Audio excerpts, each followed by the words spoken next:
सबसे पहले Everyone, Honorable CM, Honorable Minister of Environment, Mr. Singh, Reena ji and Javardhan साहब. Well, सबसे पहले welcome to all of you. अगर कुछ स्लाइड्स हैं मैं आपके सामने प्रेजेंट करूंगा और उससे हम पूरा आपको बता पाएंगे कि ये सुपर साइट क्या है और उसकी क्या स्पेशलिटी है और इससे हम आगे और क्या क्या नया काम कर सकते हैं.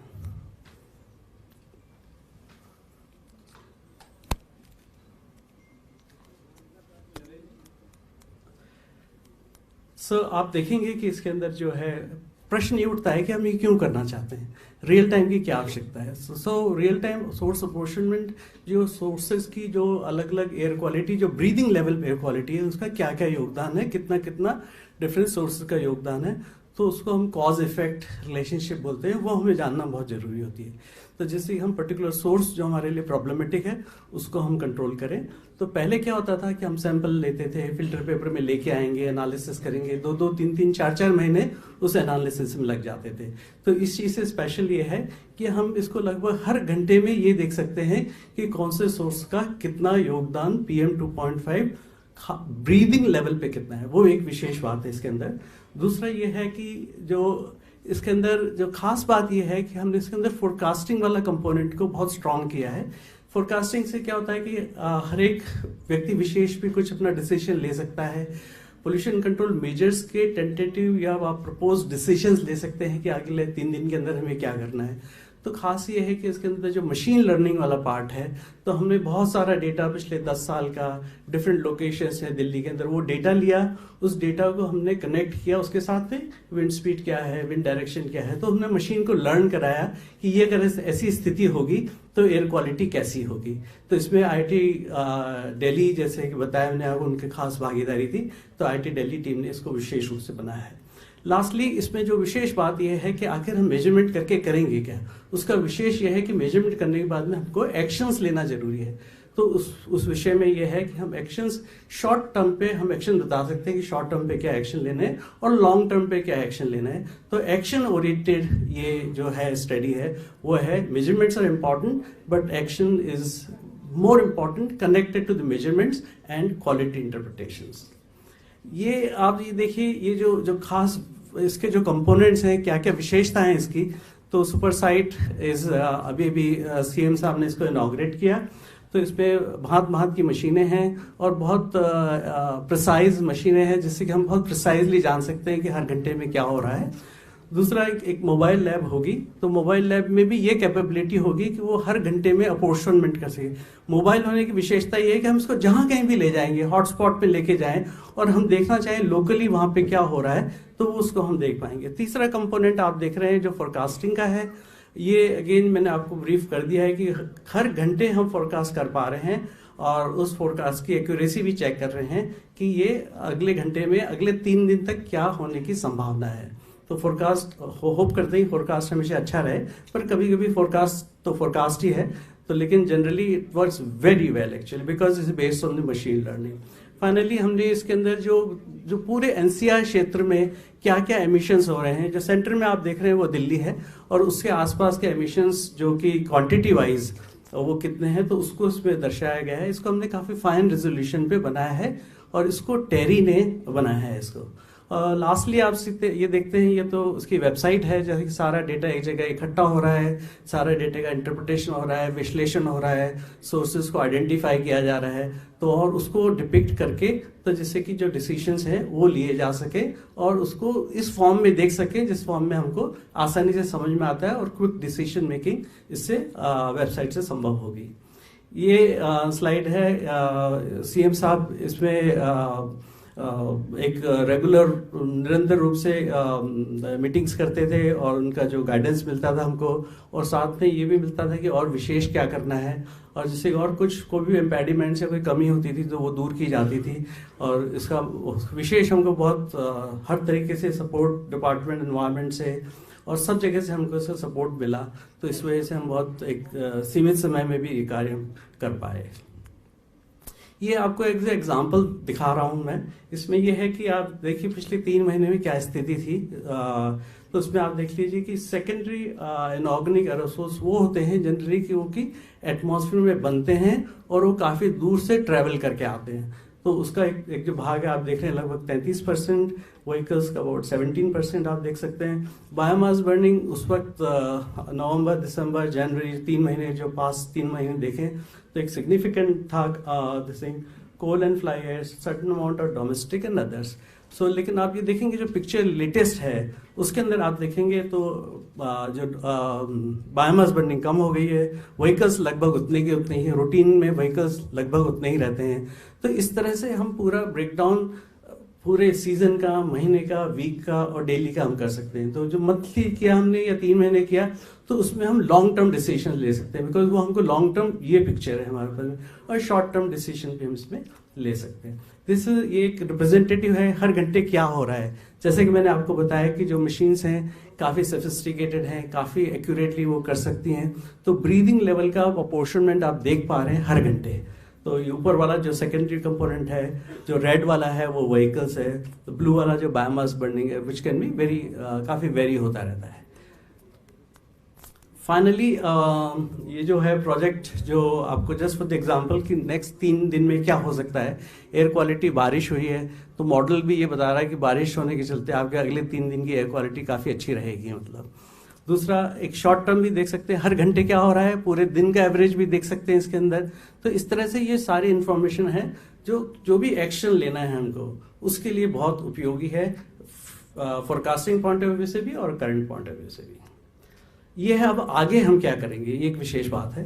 तो उसमें आगे हम जो हमारे स्टेप्स होंगे, तो हम इसके अलावा जो सुपर साइट है मोबाइल लैब, सीएम साहब उसको भी इनॉग्रेट करेंगे। तो उसको हम वहाँ जगह पे जहाँ कहीं भी कुछ दिक्कत हो या जहाँ पे हम विशेष चीज़ मालूम करना चाहें तो मोबाइल लैब को वहाँ ले जाके हम हफ्ते भर के लिए खड़ा कर देंगे। और हफ्ते भर वहाँ एयर क्वालिटी का जो रियल टाइम अपोर्शनमेंट है जो मैंने आपको दिखाया उस जगह का विशेष रूप से हम देख पाएंगे। मतलब तो वहाँ लोकल डिसीजन भी ले सकते हैं हम लोग, ओवरऑल डिसीजन भी ले सकते हैं, शॉर्ट टर्म ले सकते हैं, लॉन्ग टर्म ले सकते हैं। और वो मैंने लिखा भी है, शॉर्ट टर्म, लॉन्ग टर्म। और बाकी जो एनालिसिस होती है, ट्रेजेक्ट्रीज हैं, हवा कहाँ से चली, कहाँ से आई, किन किन एरिया से आई, वो सारा एनालिसिस हम करके इस स्टडी के अंदर हम दिखाएंगे। तो ब्रीफली यही प्रेजेंटेशन मैं आपसे करना चाहता हूँ। थैंक यू वेरी मच, आपका समय के लिए बहुत बहुत धन्यवाद। Now I request Honorable Chief Minister to address the media.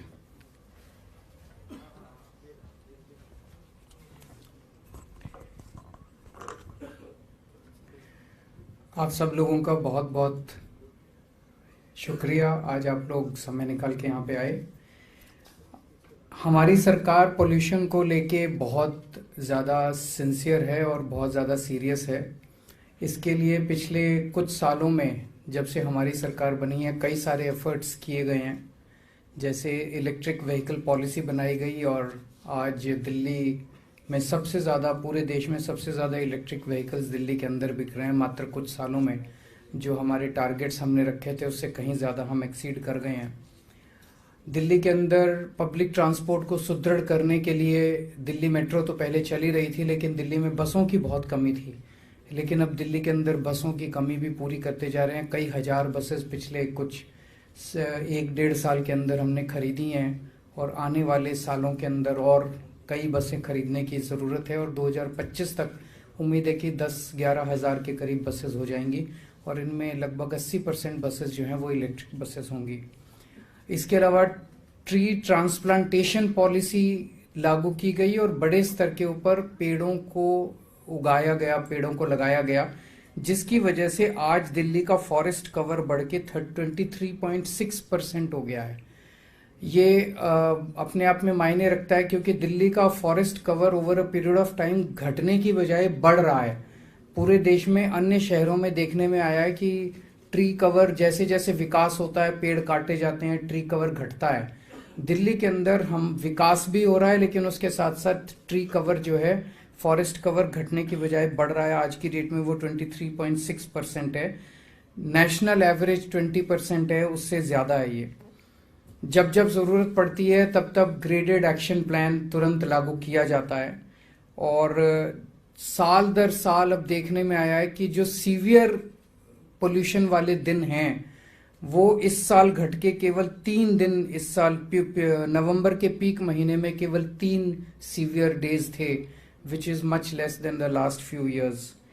हमने कई सारे कैंपेन चलाए जैसे रेड लाइट ऑन, गाड़ी ऑफ, और इन सब चीजों का क्यूमुलेटिव इफेक्ट है कि दिल्ली का एवरेज एनुअल पोल्यूशन जो है वो पिछले 5 साल में अगर देखा जाए 2018 से लेके आज तक सबसे कम अभी पोल्यूशन रहा। तो अभी तक जो एफर्ट्स किए गए वो सारे बहुत अच्छे हैं, लेकिन अभी बहुत कुछ करना बाकी है। अभी परसों जो मैंने ऐलान किया था कि दिल्ली की सड़कों को अब मैकेनाइज्ड स्वीपिंग की जाएगी, रोज दिल्ली की सड़कों को धोया जाएगा, फुटपाथ की मैकेनाइज्ड स्वीपिंग, इससे पोल्यूशन बहुत कम होगा। बिकॉज एक बहुत बड़ा कारण है दिल्ली की सड़कों के ऊपर जो मिट्टी है उसकी जब स्वीपिंग की जाती है वो मिट्टी उड़ती है, और जब उसके ऊपर मिट्टी अगर सड़क पे होती है और उस पर जब ट्रक या बसेस चलती हैं, व्हीकल्स चलते हैं, तो वो मिट्टी उड़ती है। उस मिट्टी को अगर हम साफ कर देंगे तो इसका पोल्यूशन के ऊपर बहुत असर पड़ेगा।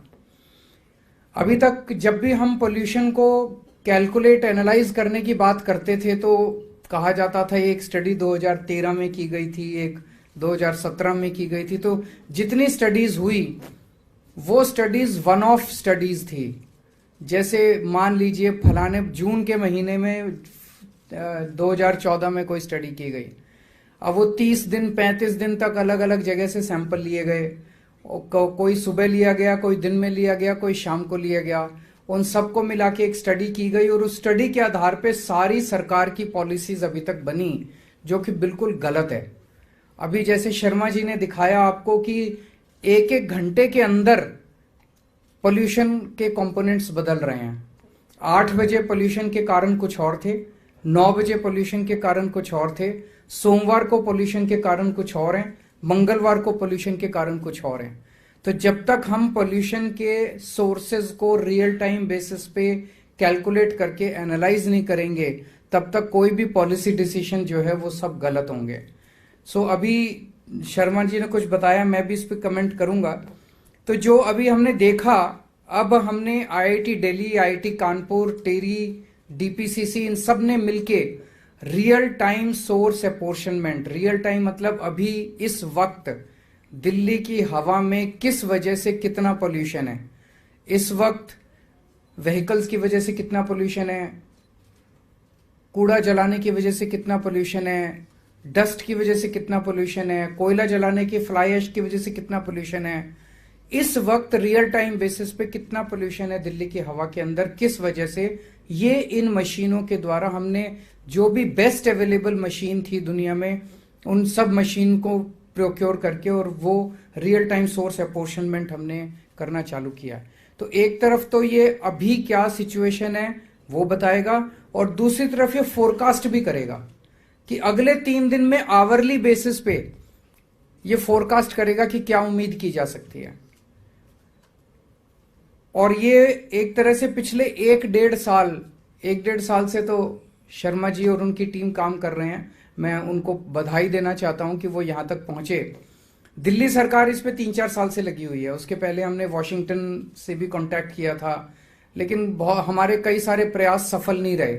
लेकिन इस बार आईआईटी कानपुर, आईआईटी दिल्ली के साथ मिलके जो हमने ये सारा किया, ये हमारा सफल रहा, और आज मुझे इसको लॉन्च करते हुए बड़ी खुशी हो रही है। तो जैसे मैंने बताया, ये हमें बताएगा कि व्हीकल्स की वजह से कितना है, डस्ट की वजह से कितना है, बायोमास बर्निंग की वजह से, आवरली बेसिस पे ये हमें बताएगा, जिसकी वजह से हम कदम उठा सकते हैं। पता चलता है कि मान लीजिए किसी एक वार्ड के अंदर डस्ट की वजह से ज्यादा है, तो पता करेंगे कि वहां डस्ट किस वजह से उड़ रही है, उस डस्ट को कंट्रोल करने की कोशिश की जाएगी। पता चलता है कि किसी वार्ड के अंदर इंडस्ट्रियल एमिशंस ज्यादा हैं, तो वहां पे इंडस्ट्री को ठीक करने की कोशिश की जाएगी। तो हम specific area wise micro level पे जाके करेक्टिव स्टेप्स ले सकते हैं। इसमें यह भी पता चलता है कि दिल्ली के अंदर का कितना है और दिल्ली के बाहर का पोल्यूशन कितना है। अभी हम देख रहे थे, जैसे वो वाला अगर एक स्लाइड निकाल दे,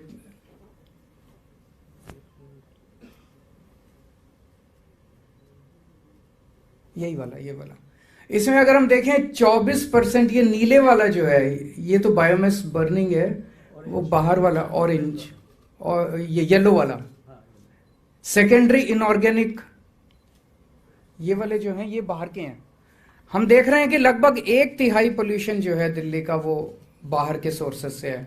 वो जो सेकेंडरी इनऑर्गेनिक एरोसोल्स जो है ये बाहर का है, और ये लगभग कांस्टेंट है, पिछले 3 महीने का भी कांस्टेंट है और कल का 29 जनवरी का ये भी कांस्टेंट है। दूसरा नीले वाला बायोमास बर्निंग है, ये भी बड़ा इंटरेस्टिंग है, ये सर्दियों के महीने में ज्यादा है। ये बायोमास बर्निंग क्या है? ये वही है ना जो सिक्योरिटी गार्ड रात को अपना थोड़ा सा वो आग लगा के, ये हमने देखा, ये हमारे लिए भी बड़ा, मैंने दिसंबर में भी मैंने जब शर्मा जी की टीम से प्रेजेंटेशन लिया था तो देखने को मिला कि इसकी क्वांटिटी सर्दियों के महीने में काफी ज्यादा है। रात को जब सिक्योरिटी वाला या ड्राइवर या लोग जो अपने थोड़ी सी आग लगा के वो, ये इतनी ज्यादा है दिल्ली के अंदर कि ऑलमोस्ट 1/5 पोल्यूशन जो है दिल्ली के, तो ये सारा धुआं उड़ता है और चूंकि टेम्परेचर इन्वर्जन होता है तो वो सारा धुआं जो है दिल्ली के अंदर गैस के रूप में, गैस चैम्बर के रूप में बन के रह जाता है। तो ये 1/4 बायोमास बर्निंग है। व्हीकल्स भी हम देख रहे हैं कि लगभग कांस्टेंट है, 17-18% के आसपास व्हीकल्स का है। ये बड़ा इंटरेस्टिंग है कि इससे इस तरह की एनालिसिस, ये पूरी दिल्ली का है। अब इसको अगर हम एरिया वाइज, एक एक वार्ड, एक एक कॉलोनी वाइज जब इसको ले जाएंगे, आज हम एक वैन चालू कर रहे हैं, इससे ये एक बार वैन स्टेबलाइज हो जाएगी तो इस तरह की कई वैन्स हम खरीद सकते हैं और इनको दिल्ली के अलग अलग कोनों के अंदर हम खड़ी कर देंगे। और जो हॉटस्पॉट एरियाज हैं, वहां हॉटस्पॉट क्यों है, पोल्यूशन किस लिए ज्यादा है, ये हम लोगों को पता चलता रहेगा। वहां पे फिर उस स्पेसिफिक सोर्स के ऊपर हम कॉन्सेंट्रेट करके उस सोर्स को, पोल्यूशन को हम कम करने की कोशिश करेंगे। तो एक ये सुपर साइट है, यहाँ 2nd फ्लोर पे एक mobile air quality monitoring station बनाया गया है जो मोबाइल चलता रहेगा। एक फोरकास्टिंग सॉफ्टवेयर है जो 3-3 दिन का फोरकास्ट करेगा और डैशबोर्ड और पोर्टल है। इंप्लीमेंटिंग एजेंसीज हैं, डीपीसीसी इसकी ओनर है। आईआईटी कानपुर जो है वो लीड मेजरमेंट करता है 2.5 का और सोर्स कंट्रीब्यूशन करता है। आईआईटी दिल्ली फोरकास्टिंग करता है और टेरी जो है वो एमिशन इन्वेंट्री प्रोवाइड करता है। तो मैं शर्मा जी की पूरी टीम को बहुत बहुत बधाई देना चाहता हूं। हमारे एके सिंह साहब जो सेक्रेटरी हैं और इनकी अध्यक्षता में, इनकी लीडरशिप में सारा ये प्रोजेक्ट किया गया। पहली बार कर रहे हैं देश के अंदर। तो अभी जैसे फोन दिखाना, आज का सुबह का हमने निकाला था, ये सुबह का मेरे पास आया था, मैं आपको थोड़ा सा बताना चाहूंगा।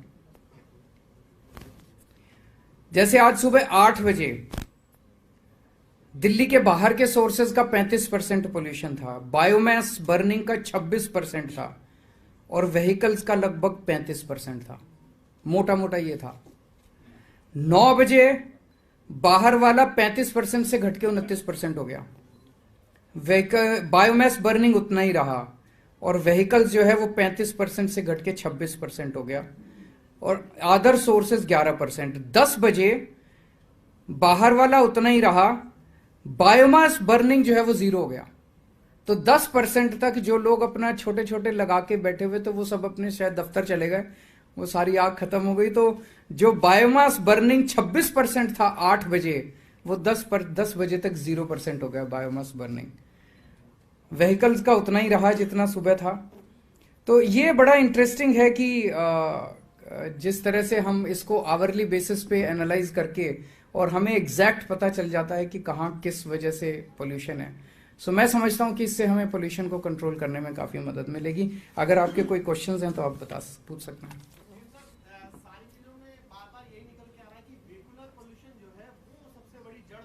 कम है, आप देखिए सब चीजों में जड़ बना हुआ, बार-बार वो आ जाता है, दिक्कत आ जाती है। इसलिए आप ऑड इवन भी लेके आए, पोल्यूशन में दिक्कत। एक मिनट, आज 8 बजे 35% पोल्यूशन व्हीकल्स की वजह से था। 9 बजे 25% पोल्यूशन व्हीकल्स की वजह से था। 10 बजे 30% पोल्यूशन व्हीकल्स की वजह से था। व्हीकल्स का है लेकिन उतना सिग्निफिकेंट नहीं है जितना हम अपने दिमाग में सोचते हैं। तो जैसे 10 बजे का लूं तो 36% पोल्यूशन दिल्ली के बाहर का है, 30% पोल्यूशन बायोमास नहीं, 30% पोल्यूशन व्हीकल्स का है, 22% अदर्स है। तो इसको अब जब और डिसएग्रीगेट करेंगे, एरिया वाइज जाएंगे, तो एरिया वाइज जाने से ये तो पूरी दिल्ली का हो गया। एरिया वाइज जाने से हो सकता है कुछ एरियाज हो जहां पे व्हीकल्स का ज्यादा हो, जैसे ट्रैफिक जैम है कहीं पे मान लीजिए, या बॉटलनेक्स हैं ट्रैफिक के, वहां हो सकता है व्हीकल्स का ज्यादा होगा, कहीं पे व्हीकल्स का कम होगा। तो एरिया वाइज माइक्रो डिसएग्रीगेट करके माइक्रो लेवल पे फिर हम जब स्टेप्स उठाने चालू करेंगे तो एक सटीक तरीके से पोल्यूशन के ऊपर हम वार कर पाएंगे। अभी जो हम करते थे कि 2014 की ये स्टडी थी, 2017 की ये स्टडी थी, उस स्टडी का कोई मतलब नहीं था। आप देख रहे हो कि किस तरह से घंटा दर घंटा पोल्यूशन के सोर्सेस बदल रहे हैं, कारण बदल रहे हैं। सर, स्वीपिंग और डस्टिंग की जो बात कर रहे हैं, क्या लगता है इससे जो 2.5 है उसको कंट्रोल किया जाए? PM 10 पे ज्यादा असर पड़ेगा डस्ट का। शर्मा जी, खासतौर से जब गर्मियों में ये पोल्यूशन बहुत ज्यादा होता है, तो गर्मियों में जब आप इसको कंटिन्यू करेंगे तो गर्मियों का पोल्यूशन लेवल भी इसकी वजह से ये पूछ रहे हैं कि डस्ट जो है उसकी वजह से PM 10 पे ज्यादा असर पड़ेगा, PM 2.5 पे? PM 10 पे ज्यादा PM 10 पे ज्यादा असर पड़ेगा, वो पार्टिकल्स मोटे होते हैं।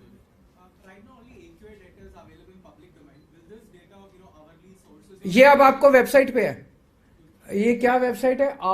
आसमान, RAASMAN, आप खुद देख सकते हैं, आर्ली बेसिस पे इस पे आता रहता है, rasman.com।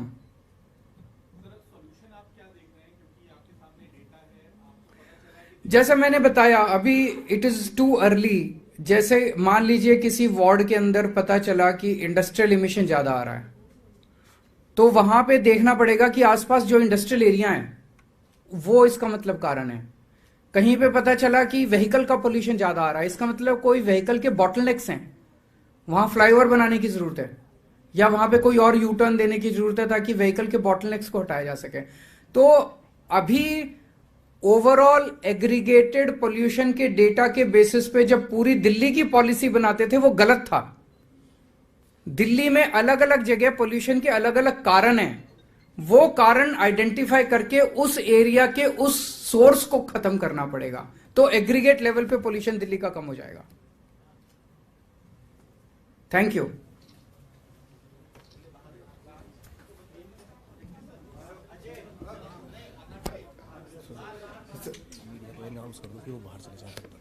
I request all the media persons to move towards the front door of the building. Now I request Honorable Chief Minister to flag.